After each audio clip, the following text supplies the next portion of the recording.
Ya, kemarin kita bicara tentang kebaikan. Laisal birra an tuwallu wujuhakum qibalal masyriq wal maghrib.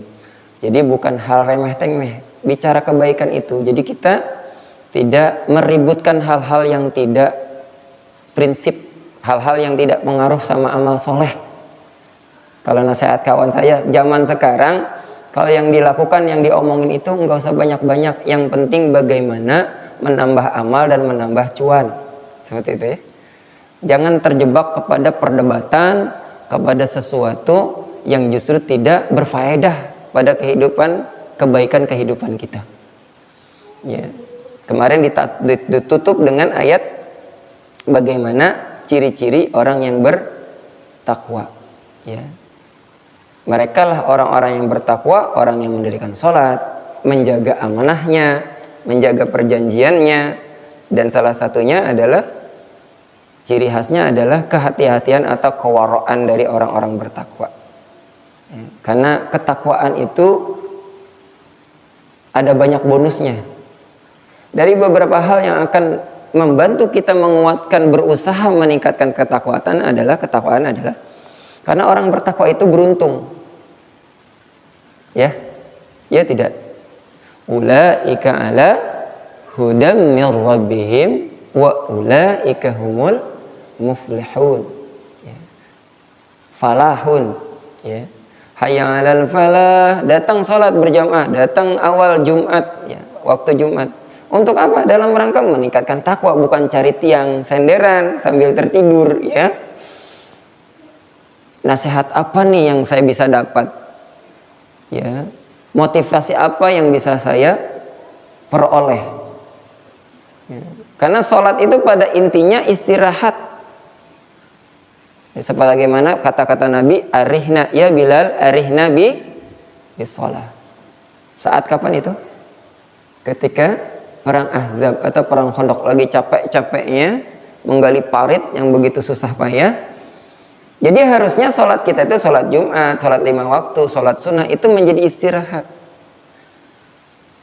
Dari capek hati, dari permasalahan, dari gempuran ujian-ujian, ya, yang ada di seluruh kehidupan kita, di tempat kerja, di tempat usaha, di rumah tangga.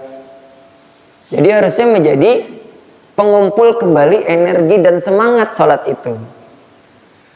Ya, sebagaimana sholat juga menjadi perbaikan. Ya. Perbaikan agar hidup kita lebih baik. Agar tadi beruntung, takwanya diperbaiki, beruntung. Orang beruntung itu kan tidak ada lawannya. Betul tidak, Pak? Aduh, untung banget deh mah.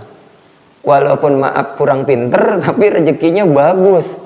Jabatannya naik. Iya enggak? Mau enggak, Pak, jadi orang beruntung? Iya. Enggak pinter lari, tapi bisa juara. Enggak pinter-pinter amat di kelas, tapi dapat ranking. Beruntung. Ya. Walaupun yang harus kita tekankan adalah keberuntungan nanti, terutama di akhirat. Kenapa? Oh, banyak. Orang bertakwa itu qad aflahal mu'minun. Orang yang bertakwa itu orang yang beriman. Terus apa? Ada amalan-amalannya sampai dia bertakwa. Kemana-mana dapat petunjuk. Jadi kalau orang bertakwa itu harusnya anti galau. Ulaika ala hudam min rabbihim wa ulaika humul muflihun. Gitu. Baru baca alhamdulillahi rabbil alamin. Udah tuh, di dalam pikirannya menerjemahkan, di hatinya itu meresapi, jiwanya itu benar-benar menundukkan diri. Makanya orang yang mengucapkan alhamdulillah minimal terhindar dari tiga hal. Ya, kesimpulan dari para ulama, dari ilmu tafsir Quran, hadis-hadis. Jadi ketika mengucapkan alhamdulillahirabbil alamin, maka jangan overthinking. Atau terhindar dari arusnya. Orang yang mengucapkan hamdalah dengan benar, harusnya kehidupannya nggak overthinking.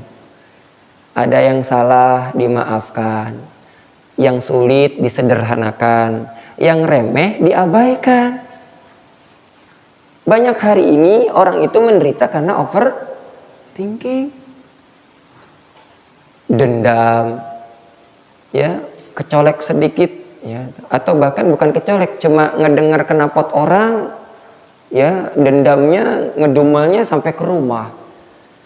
Ya, ada hal-hal yang banyak lah yang tidak prinsipil, yang tidak penting, ya, tapi membuat kita itu, wah, kenapa sih harus begini, kenapa harus gitu ya?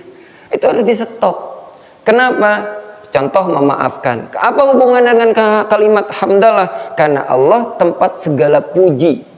Allah yang pantas dipuji. Orang lain, apalagi makhluk lain, manusia itu bukan tempatnya untuk pujian. Karena punya banyak kelemahan dan kekurangan. Sehingga ketika kita menerapkan itu untuk orang lain, ya emang begitu. Oh, memang dia kekurangannya ini. Oh, mungkin tetangga saya begini, begitu. Apalagi leader-leader nih, di sini misalnya ada leader. Bicara sama bawahan itu memang tidak semudah bicara dengan atasan.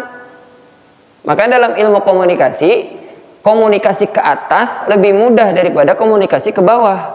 Betul tidak, Pak? Kalau ke atas baru ngomong, saya udah lama kerja Pak di sini, udah tahu tuh mau ngomongin bonus, gaji, iya nggak?